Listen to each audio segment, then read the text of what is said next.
One of the essential elements in C8 is the historic Underused Housing Tax Act.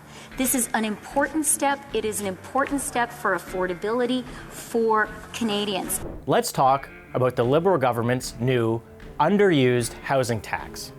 In 2021, the Liberal government said it would tax foreign-owned homes 1% of their value. They claim that this would help with Canada's rising cost of housing and that the proceeds would make housing more affordable.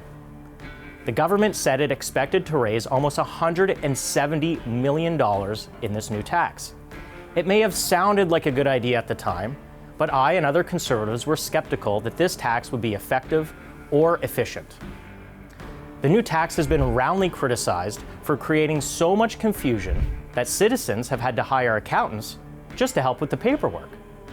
What's worse is that the government requires this paperwork to be filed every single year.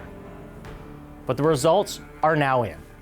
Since 2022, the government has spent $59 million in administrative costs on the underusing housing tax alone, including hiring an additional 350 people.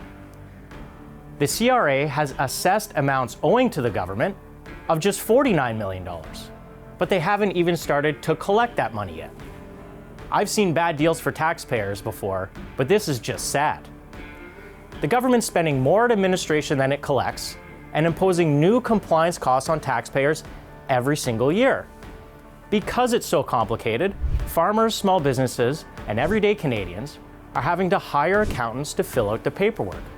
Some are paying more than $1,000 a year. That means over $500 million of compliance costs annually, so that the government might be able to collect $49 million in new taxes. So let's recap. The government claims it will bring in lots of new money with a new tax.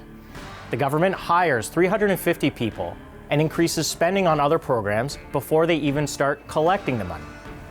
Farmers, small businesses, and Canadians have to hire accountants to comply with complicated tax forms.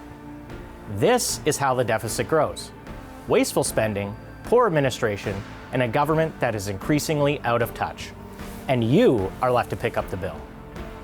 It's time to bring common sense back to Ottawa.